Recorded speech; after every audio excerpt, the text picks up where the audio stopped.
Bonjour Madame la députée Estelle Youssoufa, vous êtes députée de la première circonscription de Mayotte. Merci d'avoir répondu à notre sollicitation. Alors on va rentrer dans le vif du sujet. Vous revenez de New York, vous avez eu plusieurs rendez-vous, notamment la représentation française à l'ONU. De tous ces rendez-vous et de toutes les personnes que vous avez rencontrées, pensez-vous avoir reçu une oreille attentive de la part de vos interlocuteurs sur les sujets? Merci pour votre invitation. Je suis très heureuse d'être avec vous aujourd'hui. Effectivement, une partie de mon travail et de mon programme de candidate, c'était de défendre Mayotte à l'international. Ça veut dire tant au volet diplomatique que sur le volet économique. Donc au volet diplomatique, je me suis rendue à New York pendant l'Assemblée générale des Nations Unies pour défendre la position de Mayotte française et demander à la représentation française à l'ONU d'être plus offensive dans la défense de Mayotte face à la poussée et aux revendications comoriennes. Donc moi j'ai été très claire avec nos diplomates pour faire savoir l'insatisfaction de Mayotte face à l'inertie diplomatique. Moi je demande que mon pays, la France, me défende à l'ONU, défende Mayotte plus fermement, plus ouvertement, et que pour ce qui nous concerne à Mayotte, la situation n'est pas satisfaisante. Les efforts diplomatiques de la France pour nous défendre, nous, le département français n'est pas le 101e département français, c'est pas à la hauteur de la crise. Alors effectivement, nos diplomates sont en tractation permanente avec les Comores, mais voilà, j'ai fait part du fait que pour nous, c'est pas suffisant. Il faut qu'il y ait un vrai changement, que ces revendications comoriennes cessent, que Paris réaffirme encore une fois et une bonne fois pour toutes que Mayotte est française. C'est notre choix de citoyen français depuis 1841 de rester français et on veut avancer. Donc aller à New York pendant l'Assemblée générale des Nations Unies, c'était important. C'est qu'une première étape, ça ne change pas tout de suite la face du monde, mais c'est qu'une première étape. Et le deuxième volet de mon déplacement à New York concernait des rencontres avec des investisseurs dans le secteur gazier. Vous savez que le canal du Mozambique, dans lequel se situe Mayotte, possède des réserves très importantes en gaz qui est important pour l'équilibre ressources énergétiques pour l'Europe. Donc je suis allée voir Chevron et ExxonMobil pour leur parler de ces ressources gazières. Il se trouve que Chevron n'a pas d'exploitation dans le canal du Mozambique, mais ExxonMobil oui. Donc de les encourager à rester, à développer leurs projets et à inclure Mayotte dans leur vision stratégique pour se dire qu'on peut nous accueillir une partie des activités gazières qu'il y aura dans le canal et dire qu'on était une zone qui était accueillante pour les investisseurs parce que c'est la sécurité bancaire, c'est la sécurité juridique, c'est avoir une terre de l'Europe au sein du canal du Mozambique. Donc pour les investisseurs, c'est quelque chose d'important et que Mayotte était open for business. Alors oui, concernant ce projet gazier, c'était initialement Total, mais finalement qui s'est retiré ou qui avait décidé de ne plus y aller. Donc il faut... Non, Total a mis en pause ses activités au Mozambique, mais en fait a annoncé la reprise et est en train de réamorcer la pompe, si je peux me permettre l'expression. Et en fait, le sujet, c'est aussi de faire savoir à tout l'écosystème pétrole et gaz qui travaillent dans la région que nous avons intérêt à ce qu'ils travaillent dans la région, qu'il faut faire un effort particulier pour la sécurité, pour stabiliser cette région. Et nous, notre intérêt de Mayotte, qui est à 500 km du Mozambique, c'est que les efforts de la communauté internationale soient déployés pour stabiliser cette région. Mayotte ne peut pas être dans un environnement qui est aussi instable au niveau politique, géopolitique et sécuritaire. Et il ne faut pas non plus que cette insécurité empêche le développement économique. Pour moi, c'est très important de faire passer ce message. La question de l'insécurité, de la violence qu'on subit au niveau régional et nous à Mayotte quotidiennement ne doit pas dissuader les investisseurs. Pour nous, c'est important que le terrorisme ne gagne pas. C'est important de dire que Mayotte a des ambitions, que Mayotte a du talent, que Mayotte a des perspectives de prospérité. Et il faut que les investisseurs soient alertés, soient mobilisés et que nous, acteurs politiques, acteurs publics, démontrions notre disponibilité et qu'on les accompagnera s'ils ont envie de faire les investissements, qu'on encourage, on sera présent. C'est ça aussi une partie du travail de député, c'est défendre notre département comme destination d'investissement pour créer de la richesse, pour créer des emplois. Et nous, on a besoin de ça, on a besoin de l'activité économique à Mayotte. On a beaucoup de jeunes, on a beaucoup de chômage aussi malheureusement, alors qu'on a des talents, on a la capacité de former, on a des ressources naturelles. Donc il faut encourager des investisseurs pour créer des emplois au niveau local, créer des richesses qui nous bénéficient à nous, qui soient une richesse durable. Alors vous avez employé un mot qui est très important en ce moment, la question de la sécurité. C'était une grosse partie de votre rendez-vous à New York. Parmi vos demandes, vous avez reçu dernièrement à Mayotte, fin août, les deux ministres Gérard Darmanin et M. Carenco. Vous avez réclamé un bâtiment de l'armée pour protéger les frontières. Où ça en est cette demande? Alors effectivement, lors de la visite du ministre Darmanin et du ministre délégué Carenco, j'avais clairement exprimé le besoin de protéger nos frontières avec un bâtiment de la Marine nationale. Qu'il fallait aussi effectivement installer une base de la Marine nationale à Mayotte de manière permanente et dans le nord de l'île, c'est-à-dire au plus près de la frontière. J'ai réitéré cette demande le 7 septembre face au chef de l'État lors de la réunion avec les élus ultramarins, parce qu'il était important de vraiment faire avancer cette question, de protéger nos frontières, de protéger ces frontières efficacement. Moi, je ne peux plus entendre ce discours de lutte contre l'immigration clandestine où on est petit bras à Mayotte, où on est avec quelques vedettes, alors qu'on a une des plus grosses marines du monde. Les patrouilleurs outre-mer qui sont construits et destinés à la lutte contre l'immigration clandestine sont basés pour le moment à La Réunion, quand il s'agit de la mission Océan Indien. J'ai réexpliqué qu'il fallait que ce soit basé à Mayotte, parce que c'était là que se trouvait le problème. Et que lors des années Sarkozy, il y avait eu un bâtiment de la Marine nationale qui avait été déployé entre Anjouan et Mayotte, et ça avait eu un effet dissuasif important. Donc la discussion est en cours avec le gouvernement. Je dois encore m'entretenir avec le ministre Le Cornu.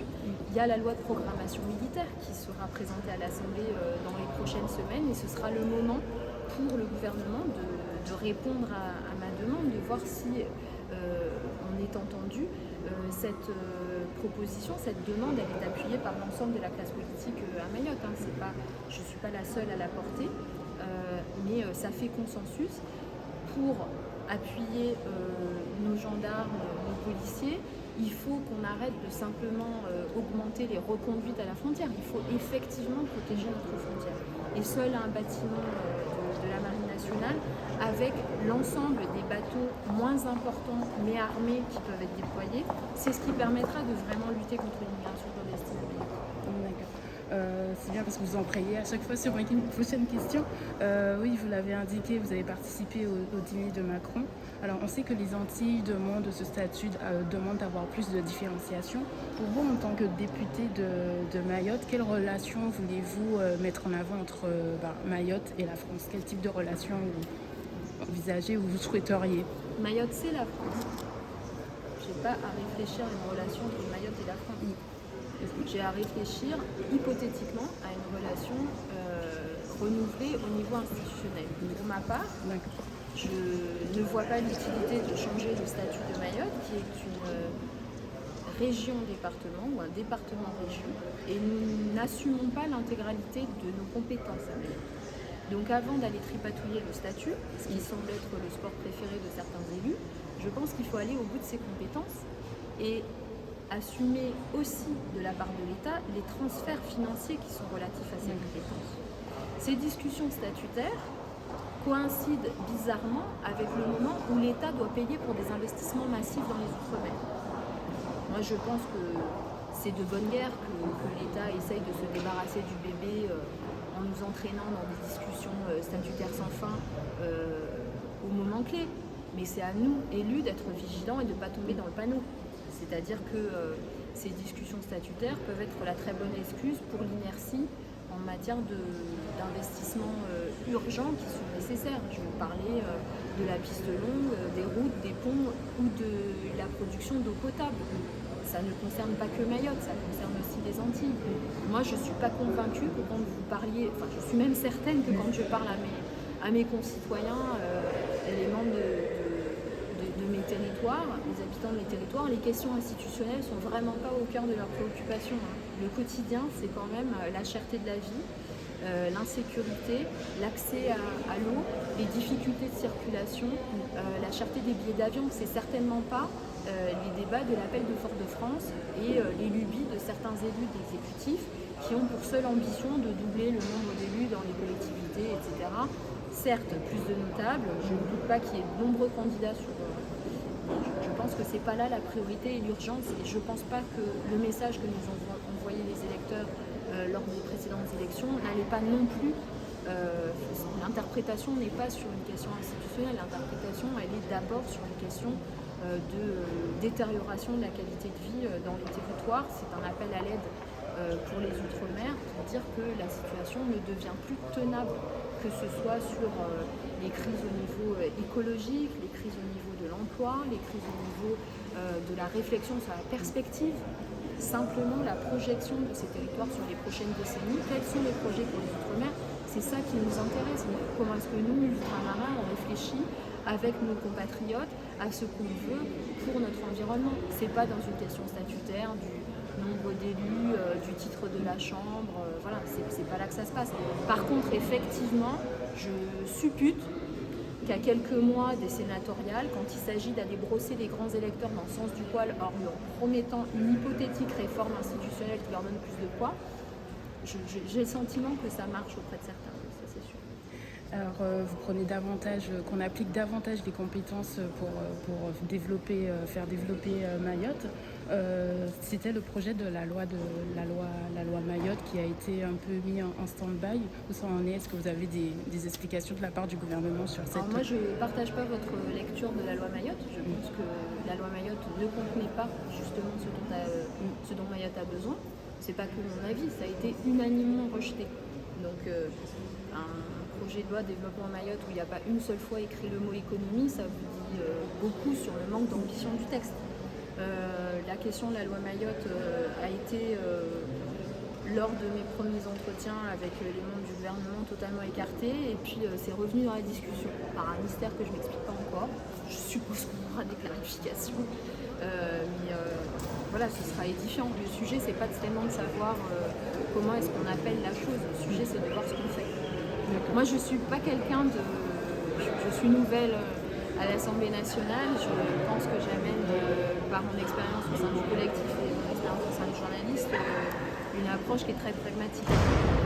Les débats ésotériques, philosophiques sont très éloignés quand même des urgences concrètes et importantes qu'exigent nos concitoyens. Je pense qu'il ne faut pas se noyer dans son verre d'eau. Les problématiques qu'on a sont des problématiques profondes, réelles, structurelles. C'est pas des petits détails. Si déjà on s'attelle à travailler à construire une vision pour l'outre-mer, à construire des infrastructures, à avoir une vision où on prend en compte les aspirations de la jeunesse, qu'on développe une vraie offre de santé, une vraie offre d'enseignement au niveau local, une vraie réflexion par rapport à notre système écologique, à nos écosystèmes qui sont très menacés, on aura déjà de quoi s'occuper pour le mandat. Je ne suis pas convaincue que les débats sur les toilettages, les réflexions institutionnelles, tarabiscotées soient vraiment l'urgence. Je pense qu'il y a des sujets qui sont plus concrets et autrement plus complexes et plus urgents. En parlant d'urgence, il y a aussi la question des alignements des droits sociaux. Est-ce que pour vous, vous constatez que ça avance assez vite ou pas? La question des droits sociaux pour Mayotte, je l'ai expliqué à plusieurs ministres. Moi, je suis une députée qui siège dans un parlement qui vote des lois qui ne sont pas appliquées sur mon territoire. Et par décret d'application du gouvernement qui exclut systématiquement Mayotte. Donc mon sujet, c'est non seulement de faire en sorte que les lois soient réfléchies pour Mayotte, en incluant Mayotte, et que dans l'application, on déploie les services de l'État nécessaires pour la mise en œuvre de ces lois. Donc pour moi, l'égalité n'est pas un principe, c'est une réalité. Donc ça veut dire que c'est un gros chantier. On va voir lors du projet de loi sur le financement de la sécurité sociale si le gouvernement le pense également. On est toujours, par rapport à nos droits sociaux à Mayotte, on est sur réfléchissons à plus tard, alors qu'on a été dans le rattrapage immédiat au niveau fiscal. je dis que quand l'État veut, il peut. Et à Mayotte, il faut qu'il veuille. Et donc, moi, je fais mon travail de député pour avancer nos revendications. Je ne pense pas qu'elles soient exorbitantes. Je pense que soit on fait partie de la République et on a les mêmes droits, soit on ne le fait pas, et alors il faut que l'État l'assume. Ils disent ouvertement, mais on ne peut plus continuer les manœuvres pour nous exclure. Mayotte, c'est un désert médical. On a 10 ans de moins d'espérance de vie que nos compatriotes de l'Hexagone. C'est une crise sanitaire profonde et c'est des drames humains. Donc à un moment, il faut que l'État prenne en compte cette disparité de traitement et agisse vraiment. Donc ça veut dire ici au Parlement, ça veut dire dans les ministères, pour qu'on ait, nous, accès à la santé comme les autres. Prolongeant cette question, peut-être ça aurait dû être ma première question dès le départ. Comment analysez-vous la situation actuelle à Mayotte, que ce soit sur le plan social, économique, de manière générale? C'est difficile pour moi de parler de la situation à Mayotte sans être émue parce qu'en fait on vit un drame. À Mayotte on vit une tragédie qui est prévisible. De l'Hexagone on va parler d'une crise alors qu'en fait c'est quelque chose qui s'étale dans le temps, qui ne va qu'en empirant, que ce soit au niveau social, au niveau de la sécurité, au niveau de la dégradation de notre environnement. Tous les signaux à Mayotte sont au rouge écarlate. C'est chaque jour de pire en pire. Moi, j'ai la conviction que notre île peut encore être sauvée. C'est l'objet de mon engagement et de mon travail quotidien. Mais c'est une grande douleur. Je n'ai pas d'autres termes, c'est une grande douleur. Ça fait partie de mon travail d'alerter le reste du pays sur notre situation. Pour moi, la situation exige des solutions radicales. Mais la principale radicalité que j'exige à Paris, c'est l'égalité. On ne demande pas de traitement particulier. On demande à être traité comme les autres. Mayotte traité comme les autres, ça voudrait dire avoir accès à la santé, ça voudrait dire avoir une éducation de qualité, ça voudrait dire avoir des services publics normaux comme ailleurs. Ça voudrait dire donc avoir la sécurité. Donc voilà, la sécurité, pour nous, ce qui est dramatique, c'est qu'on est vraiment aujourd'hui dans une logique de survie à Mayotte, survie bête et méchante, dramatique et tragique. Et l'objet, c'est de sortir de cette logique de survie pour pouvoir relever la tête et puis avancer, réfléchir à notre avenir. Mais vraiment, là, au quotidien, nous, on fuit Mayotte. Et ce faisant, on alimente aussi une crise parce que les clandestins, les Comoriens prennent de plus en plus le contrôle de notre île. Donc c'est un déchirement. C'est très compliqué. On vit une période historiquement extrêmement douloureuse pour Mayotte. Moi, j'ai la conviction qu'on peut changer le cours des choses, mais c'est d'abord une prise de conscience à Paris, éviter le découragement. J'entends souvent des interlocuteurs qui, avant d'avoir fait quoi que ce soit, disent « Oh, c'est pas possible ». Je dis d'abord, on va commencer à faire quelque chose, et après on tirera les conclusions de si c'est possible ou pas. Mais avant de me dire que c'est pas possible sur 375 km², 1 demi-million d'habitants, soit il faut se remettre vraiment en question et changer de métier, c'est-à-dire ne plus être ministre et vouloir gérer un pays de plusieurs millions d'habitants, soit on fait réellement un effort concret et réel, et là on évalue une politique publique. Mais le bricolage et le rafistolage qu'on voit à Mayotte, c'est plus possible. Ça, le territoire, la population, tout le monde sature les services, il n'y a plus rien qui fonctionne correctement. Donc là, on est en cocotte minute. J'espère qu'on évitera l'explosion, mais on s'en rapproche malheureusement quotidiennement. Dès le début, vous avez dit que votre ambition, c'est de défendre Mayotte et la faire progresser en matière d'égalité.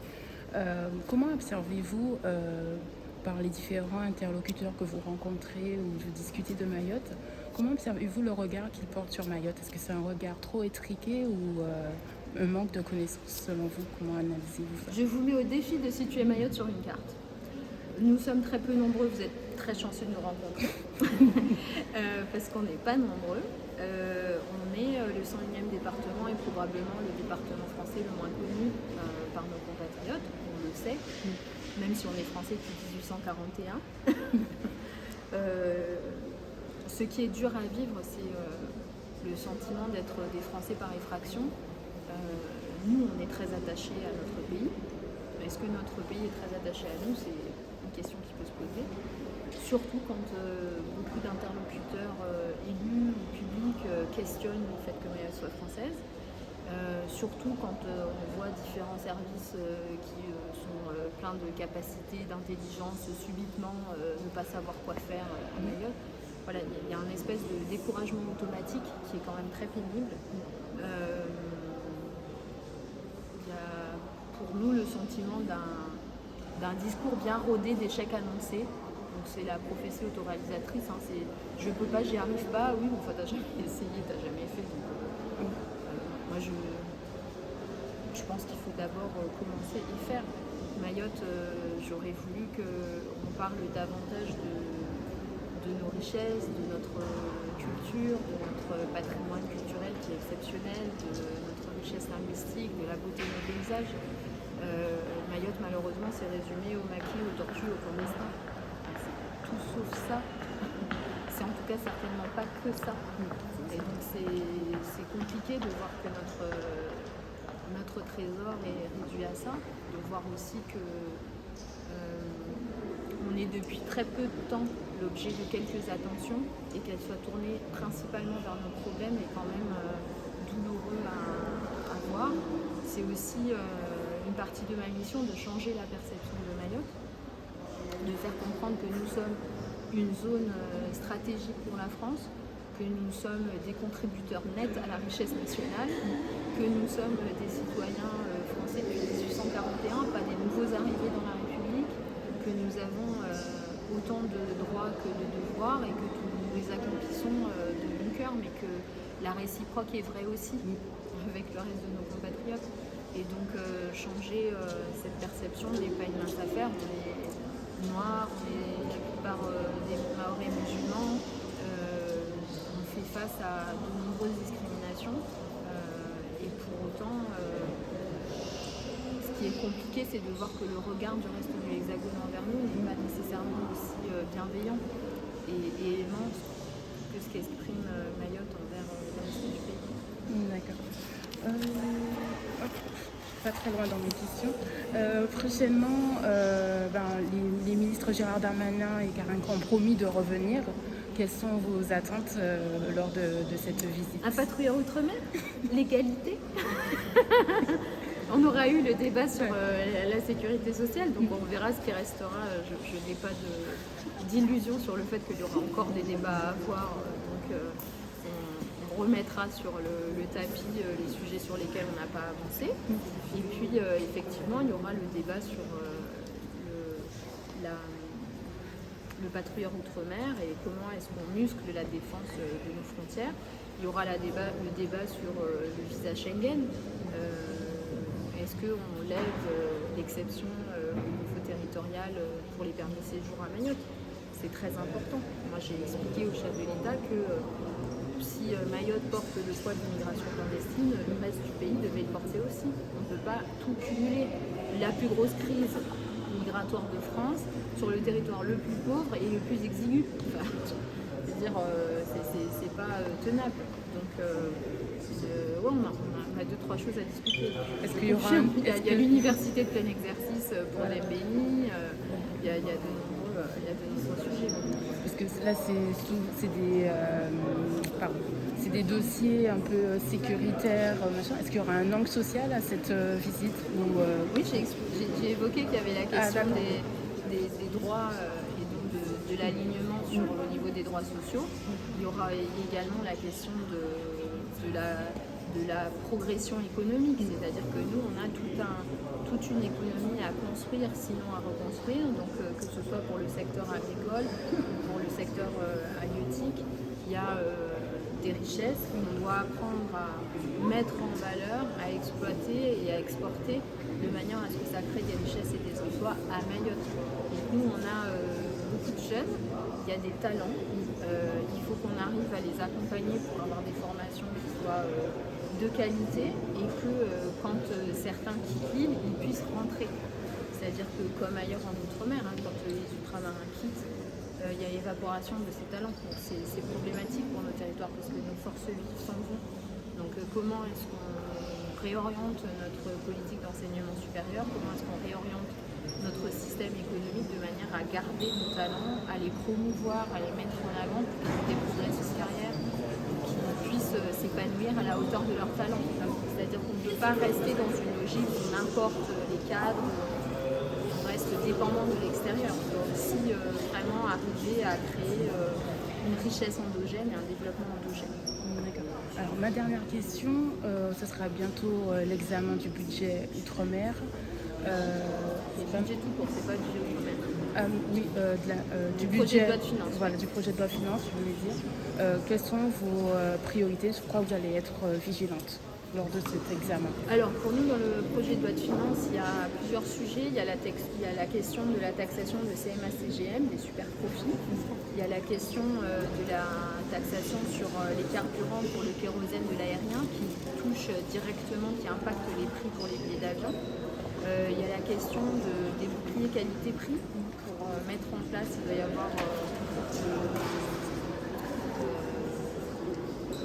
une réunion interministérielle sur la question de la surveillance des prix alimentaires. Pour nous, c'est très important parce que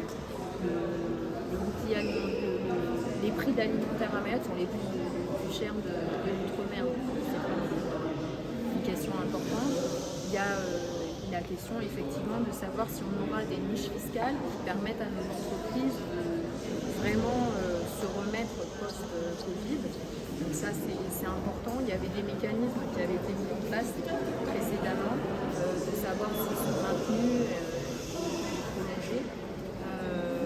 On a effectivement aussi une question qui est importante sur est-ce qu'on a les investissements nécessaires pour nos infrastructures. Donc, il y a la piste longue, il y a les routes, il y a des éléments vraiment importants dans le budget qui nous permettront de voir si les orientations du gouvernement vont dans le sens de prendre en compte Mayotte et ses nécessités ou si on est encore une fois oublié. D'accord. Et vraiment dernière question, un petit mot pour la fin.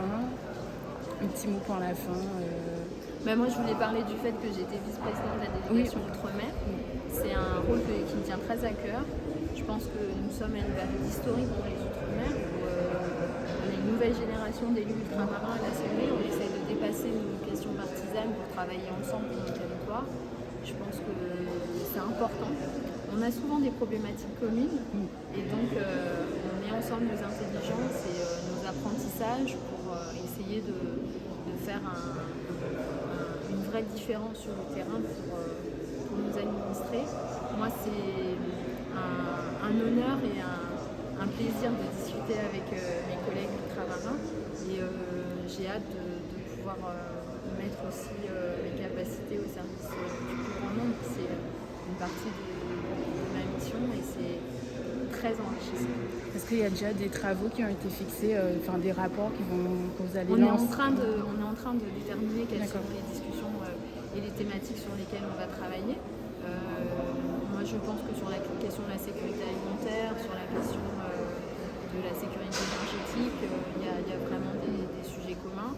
Et puis d'approfondir, on ne part pas de zéro. Il y a des sujets comme la question de l'eau qui ont déjà été abordés, comment est-ce qu'on creuse et qu'on avance. Donc pas de faire revenir au point 1, d'avancer pour que les choses changent. Parce qu'en fait, nos territoires sont vraiment en crise. Donc on est beaucoup d'élus très motivés. J'espère qu'on aura un impact.